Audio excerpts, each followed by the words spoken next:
Well, this is not the video that I thought that I would be making next in this series, but hey ho, this is where we're at. So let's just dive right in and I will show you some stuff that I've been working on.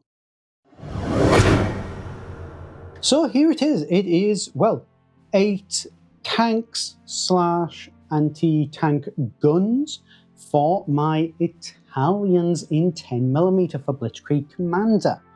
And like I say, I didn't actually intend to be making this video as of yet. I've had quite a bit of a break from these and I have been playing around a little bit with my 2 starter forces, so the British and the Italians, and my intention had been to film a game of Blitzkrieg Commander to show you that while I do think that those 2 forces are not necessarily well balanced as starter armies against one another, how you can use scenario design to maybe make things a little bit fairer.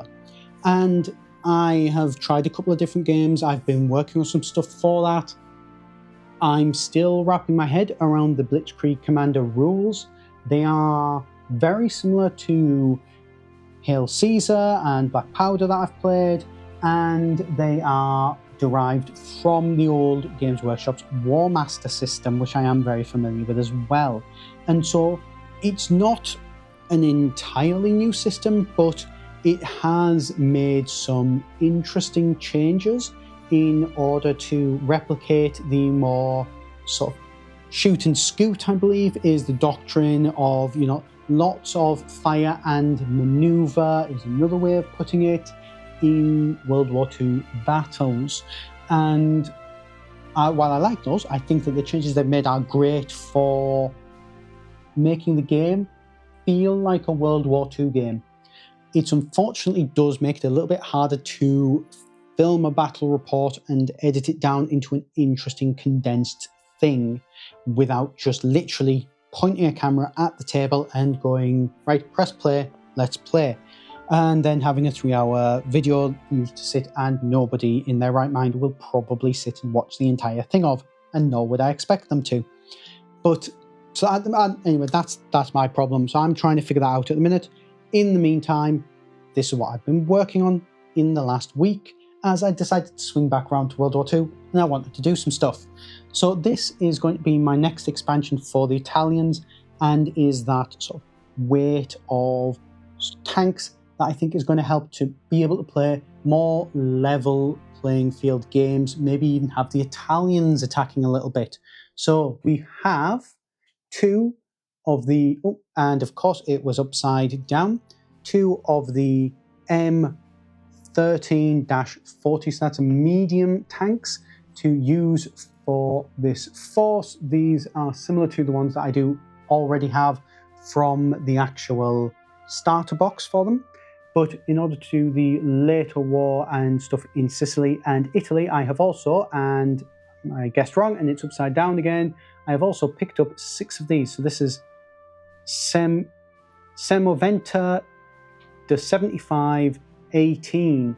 These are anti-tank self-propelled guns. So these are not tanks because their turret doesn't actually swivel. They are self-propelled guns because they are fixed artillery guns kind of thing that move around of their own power. Or at least that's as I understand the definition to be. And as you can see here, I have painted all of this up in the camouflage that I've used for my other Italians. Does seem like the Axis forces did make heavier use of camouflage from images and pictures that I've seen than necessarily the Allies used on the Shermans. The Shermans, they tended to just go for a solid green. That's not, every single time. That's not, guaranteed this is what it's going to be, but it does seem to be more prevalent, and therefore that is a good distinguishing feature to use for gaming pieces to make the 2 sides stick out better on the table, particularly for somebody like myself or maybe some of my friends who are not, they can't tell every single tank by the silhouette sort of situation. These ones as well, I did paint them up in a similar style, so I did go in with some tanned Iraqi sand colour. I then did some blobs of terracotta and of a Russian uniform. I then did a brown wash, and then I did try to do dry brush. As you can see here, I was probably, and by probably I mean I was definitely very heavy-handed with my dry brush. I realistically probably should have used a more yellowy colour. I used sort of a pale ice white, so well, off-white sort of ice colour, so slight yellow-white tinge sort of thing. I really should have gone for a more Iraqi sand, dark sand from Vallejo or a colour like that, and probably done it also an awful lot lighter. You can definitely tell which ones, like, well, this one here that I started on, and yeah, this one here I started on, and then this one here I did, and you can definitely see where it lightens up, and then by the actual tanks themselves, the medium tanks on the sides, I'd kind of figured out the amount of pressure that I wanted to be doing, but, well, I wasn't going back, repainting all of that camo and then re-dry brushing. So they are what they are, and I'll just have to live with them. And you know what?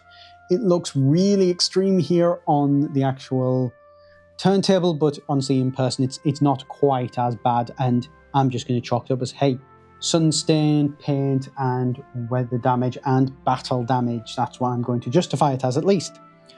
So, as I mentioned, that I wanted to try and design a game for the Italians which would use terrain and the scenario design to make them a little bit more balanced. Well, this is not all that I've actually painted recently for the Italians.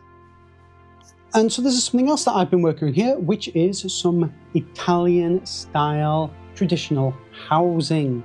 Now, these do come from a German creator, I think it is, sculptor. These are STLs that I have 3D printed. I will put a link, if I can find these, down in the description below for you to check out as well. They do come in a big pack of a load of stuff, and they are actually pretty nice and well worth checking out, particularly if you're interested in getting some terrain for this smaller scale, sort of 10 and 6mm. These are actually apparently scaled to be 6mm, but I find they actually work really nicely for 10mm as well. And so these, I took a little break and I probably painted these up in maybe 2 hours all told. And that's everything from priming to doing a bit of a dry brush. So I went with a nice medium grey, I then did a zenithal white prime, and then I came back in with a white and did a dry brush and a bit of a stipple just to pick out a little bit of details on these. And then I basically just hit them with some contrast paint. I believe it was Skeleton Horde to be specific. I really watered down like a terracotta from Vallejo and gave it this really washed out look that I actually think looks really nice on the rooftops. Having looked at some photos, I can see that they have definitely started to change colour into more of an almost grey in real life, and I think you could do that. But I also was like, well, these are, you know, buildings that have another 80 years of weathering. What might they have looked like 80 years ago, and tried to sort of boost the colours a little bit.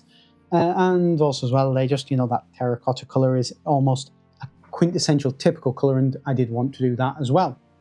But, and using one of my tanks as an example here, one of the things I do like is you get 3 of these, even though they are 6mm, and you can put a base on top of them like that. Now, you wouldn't do that with a tank base, but an infantry base to look, hey, there's a street, and here is a unit that is going to occupy this side of the street, and then you've got this, and you've got maybe, you know, a unit occupying the church or a platoon, and then you've got another street here, and you can again put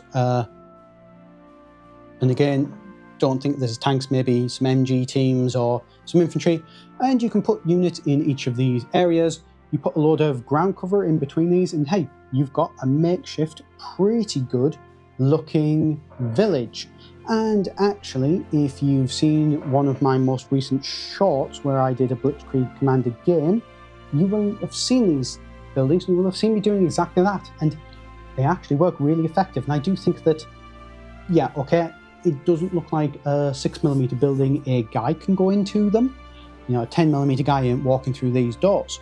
But in terms of ground area that they cover, actually 6mm buildings do seem to be really good. Unless you're doing a, one-to-one man game, your 28mm, your bolt action or something like that, then yeah, sure, you probably do want buildings that are scaled to the actual models. But when you're doing stuff which is more units or platoons or squads or battalions or whatever on a base, actually the ground scale making sense is far more important. So these are what I've picked up so far. They were quite a little bit costly actually for 3D prints. The reason is because they are literally solid lumps. I printed these straight on the bed, and I mean, you can do it. I have done it. I probably will continue to do it with some more models because these are nice, chunky, weighty pieces, and I do like that. But just so you're aware, if you did want to, you could probably hollow these out, save yourself a load of resin, and actually have some really nice models still. As well, you would probably raising them up and support them. You will notice there is a lip all around the base. That is purely from where they have been burnt in, and those are a little bit heavier exposed layers down at the bottom. I'm fine because I'm going to be covering these with basing material all around them, and it hides that anyway. Yeah, so this is what I've been working on this week. So I've got some terrain. Obviously, that's not from this week, that's prior. And then my tanks for the Italians, and they are coming along quite nicely. If you do want to see more of Blitzkrieg Commander, then the best way to let me know that this is something you're interested in is to hit that subscribe button down below, or maybe even leave a comment as well.